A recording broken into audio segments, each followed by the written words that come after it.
2023년 4월 25일 큐티 말씀입니다. 스가랴 12장 1절로 14절입니다. 이스라엘에 관한 여호와의 경고의 말씀이라. 여호와 곧 하늘을 펴시며 땅에 터를 세우시며 사람 안에 심령을 지으시니가 이르시되, 보라, 내가 예루살렘으로 그 사면 모든 민족에게 취하게 하는 잔이 되게 할 것이라. 예루살렘이 애워싸일 때에 유다에까지 이르리라. 그날에는 내가 예루살렘을 모든 민족에게 무거운 돌이 되게 하리니 그것을 드는 모든 자는 크게 상할 것이라. 천하 만국이 그것을 치려고 모이리라. 여호와가 말하노라. 그날에 내가 모든 말을 쳐서 놀라게 하며 그 탄자를 쳐서 미치게 하되, 유다 족속은 내가 돌보고 모든 민족의 말을 쳐서 눈이 멀게 하리니, 유다의 우두머리들이 마음속에 이르기를, 예루살렘 주민이 그들의 하나님 만군의 여호와로 말미암아 힘을 얻었다 할지라. 그날에 내가 유다 지도자들을 나무 가운데에 화로 같게 하며 곡식단 사이에 횃불 같게 하리니, 그들이 그 좌우에 에워싼 모든 민족들을 불사를 것이요, 예루살렘 사람들은 다시 그 본 곳 예루살렘에 살게 되리라. 여호와가 먼저 유다 장막을 구원하리니 이는 다윗의 집의 영광과 예루살렘 주민의 영광이 유다보다 더하지 못하게 하려 함이니라.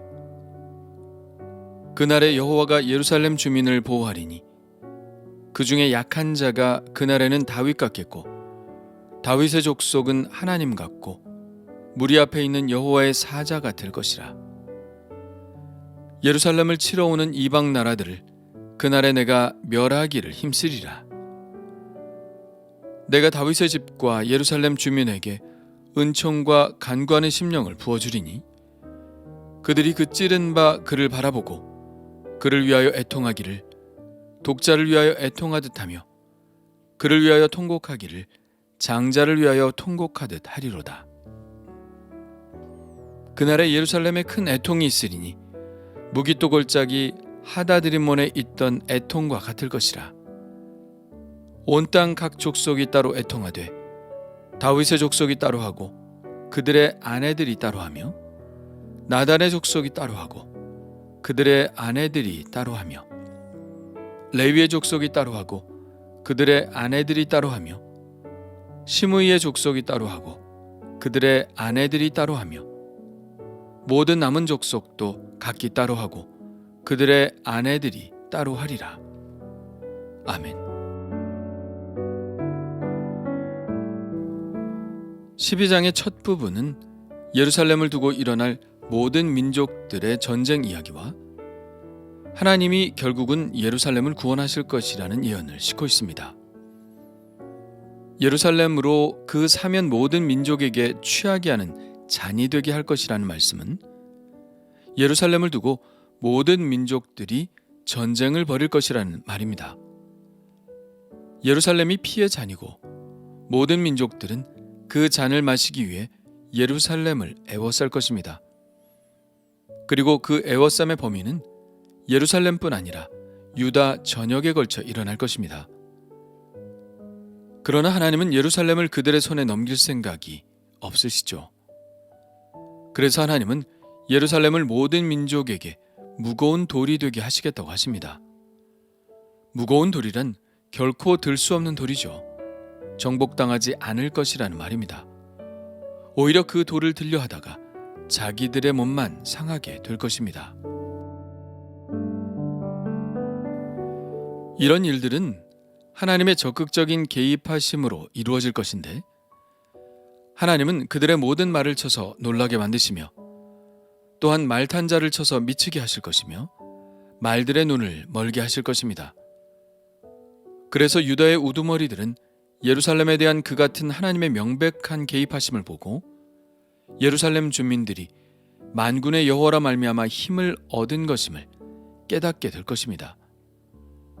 그렇게 유다 우두머리들이 예루살렘의 구원을 부러워하고 있을 때 하나님은 마찬가지로 모든 민족들에게 둘러싸인 유다에 대해서도 큰 기적을 베풀어 주십니다. 예루살렘에 대해서는 적들을 약화시킴으로써 개입하셨지만 유다에 대해서는 그들을 강하게 하심으로 개입하십니다. 하나님은 유다 지도자들을 나무 가운데에 화로 같게 하며 곡식단 사이에 횃불 같게 하십니다. 나무 가운데 화로가 있다면 그 화로는 활활 타오를 것입니다. 곡식단 사이에 있는 횃불도 무섭게 타오를 것이죠. 그와 같이 하나님은 유다 지도자들을 불과 같이 강하게 하심으로 그들의 좌우에 에워싼 모든 민족들을 불사를 것입니다. 그래서 예루살렘 사람들은 자기들이 살던 그곳 예루살렘에서 평화롭게 살게 될 것입니다. 이 전쟁의 이야기는 예루살렘을 두고 일어났던 수많은 전쟁 이야기 중 하나가 아닙니다. 이 전쟁의 이야기는 가장 마지막 때에 벌어질 최후의 전쟁 이야기입니다. 그것을 무엇으로 알 수 있을까요? 1절부터 9절 사이에 가장 많이 나오는 말을 통해서 알 수 있는데요. 그 말은 바로 그날에는 이라는 말입니다. 그날에는 이라는 말은 3절과 4절, 6절, 8절, 9절에 나옵니다. 그 후 11절에도 나오고 13장과 14장에도 거듭해서 나옵니다. 구약성경, 특히 예언사나 묵시록에서 그날이란 여호와의 날, 곧 여호와의 심판의 날을 의미합니다. 하나님은 이 전쟁을 통해서 하나님의 백성들이 승리하게 하심으로 세상 나라에 대한 심판을 행하실 것입니다. 그런데 이상한 것은 바로 앞에서 본 11장의 내용과 오늘의 말씀은 일치되지 않는다는 것입니다. 11장에서는 유대인들을 향한 하나님의 은총의 막대기가 꺾였습니다. 유대인들은 하나님의 은총을 받아들이지 않아서 하나님은 그들을 죽는 자는 죽는 대로, 망하는 자는 망하는 대로, 나머지는 서로 살을 먹는 대로 내버려 두셨습니다. 그래서 그들은 다른 민족들의 손에 넘어가 버렸죠. 그런데 오늘은 그들의 구원에 대해서 이야기하고 있습니다. 무엇이 맞는 말일까요? 11장의 일은 일어날 것입니다. 그래서 그들은 그 말씀대로 하나님의 은총을 받아들이지 않은 대가를 치를 것입니다. 그러나 하나님은 마지막 날에는 자기 백성들을 도우실 것입니다. 이것은 로마서에서 바울이 이야기하는 것과 같죠. 그는 이렇게 말합니다. 그러므로 내가 말하노니 하나님이 자기 백성을 버리셨느냐? 그럴 수 없느니라. 그러므로 내가 말하노니 그들이 넘어지기까지 실족하였느냐? 그럴 수 없느니라. 그들이 넘어짐으로 구원이 이방인에게 이르러 이스라엘로 시기나게 함이니라. 그들의 넘어짐이 세상의 풍성함이 되며 그들의 실패가 이방인의 풍성함이 되거든 하물며 그들의 충만함이리요. 결국 이스라엘이 돌아와 이방의 풍성한 구원을 이루는데 사용될 것이라는 말씀이죠. 9장의 첫 번째 부분에서 마지막 전쟁과 이스라엘의 구원을 이야기했다면 두 번째 부분에서는 그 전에 있을 메시아 곧 예수 그리스도의 구원의 역사에 대해서 이야기합니다. 먼저 하나님이 다윗의 집과 예루살렘 주민에게 은총과 간구하는 심령을 부어주십니다. 이것은 성령의 임함을 의미하죠. 구원은 스스로 얻을 수 있는 것이 아닙니다. 구원의 사역은 성령께서 하시는 일이죠. 성령의 임하심이 아니면 구원의 역사는 아예 일어날 수조차 없습니다. 초대교회를 보면 우리가 잘 알 수 있죠. 오순절에 성령이 부어졌고 회개가 일어났으며 그리고 구원의 역사가 일어났습니다.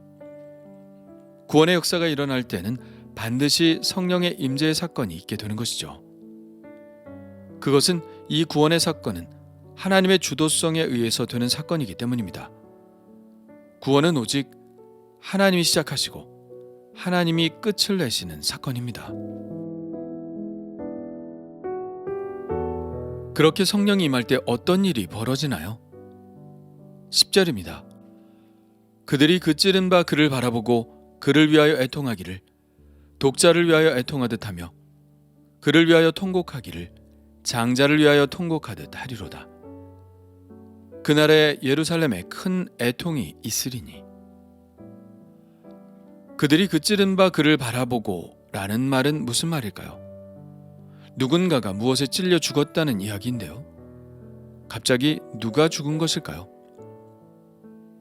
이것은 11장에서 말한 선한 목자를 말하는 것입니다. 거기에서는 선한 목자가 단지 그들에게서 거부당한 것처럼 나왔는데 오늘 말씀에서는 그들이 결국 목자를 죽인 것으로 드러납니다. 그런데 11장에서 스가랴 선지자가 맡은 선한 목자 역할은 누구를 말하는 것이었나요? 바로 이 땅에 선한 목자로 오신 예수님을 말한 것이었죠. 그렇게 본다면 오늘 10절에서 찔림을 받아 죽은 분이 누구인지 우리는 알게 됩니다. 그분은 바로 예수 그리스도시죠. 요한복음에서는 이 스가랴의 예언이 예수님을 가리키는 것이었다고 분명히 말합니다. 그중 한 군인이 창으로 옆구리를 찌르니 곧 피와 물이 나오더라. 이 일이 일어난 것은 성경을 응하게 하려 함이라. 또 다른 성경에 그들이 그 찌른 자를 보리라 하였느니라. 분명히 스가랴의 예언이 예수 그리스도를 말하는 것이라고 요한복음은 우리에게 전하고 있는 것이죠. 그렇다면 이 애통은 어떤 애통일까요? 이 애통은 성령의 도우심으로 예수님이 찔리신 이유를 알게 된 자들의 회개의 애통입니다. 예수님이 왜 찔리셨나요? 이사야는 이렇게 말합니다. 그가 찔림은 우리의 허물 때문이요.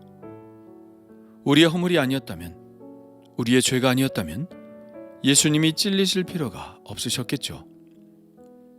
예수님의 찔림을 본 사람들은 성령의 깨닫게 해주시는 은총 아래서 자신의 죄를 보게 됩니다.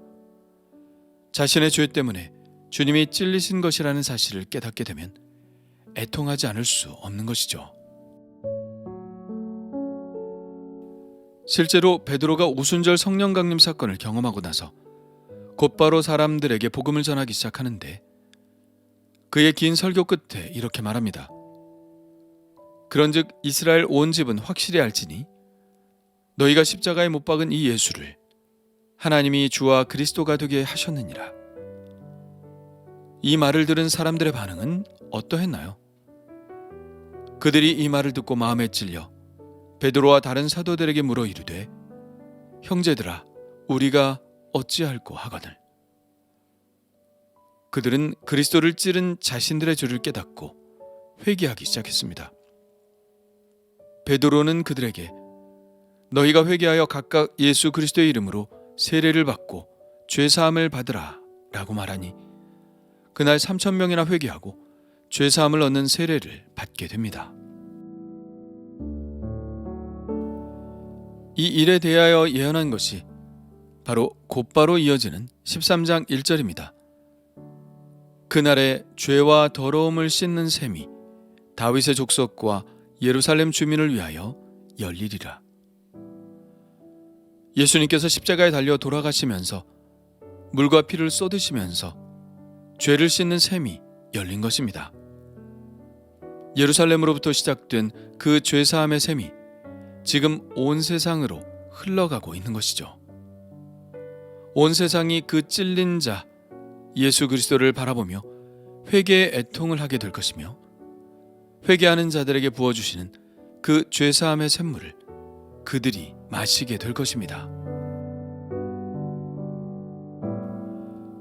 그러나 이때 우리의 허물 때문에 찔리심을 받은 예수 그리스도를 깨닫지 못하고 애통하지 않은 자들은 마지막 때에 아무 효험이 없는 애통을 하게 될 것입니다. 요한계시록에는 또 다른 종류의 애통에 대해 이렇게 쓰고 있습니다. 볼지어다 그가 구름을 타고 오시리라. 각 사람의 눈이 그를 보겠고 그를 찌른 자들도 볼 것이요 땅에 있는 모든 족속이 그로 말미암아 애곡하리니 그러하리라. 아멘. 우리의 애곡에는 두 가지 선택권이 있는 것이죠. 그 찌른 바 그를 바라보고 나의 죄와 허물을 용서해달라고 간구하는 애통과 마지막 날 모든 기회가 다 날아간 채 지옥의 형벌을 두려워하며 하는 애통, 이 두 가지 선택권이 우리 앞에 있는 것입니다. 그렇다면 나는 어떤 애통을 선택해야 할까요? 주님 감사합니다. 그날 인자가 오시는 날 애통하지 않게 하심을 감사드립니다. 저의 죄 때문에 주님께서 찔리셨고 죽으셨습니다. 이러한 영적인 깨달음을 얻게 하신 성령님의 은혜에 감사드립니다.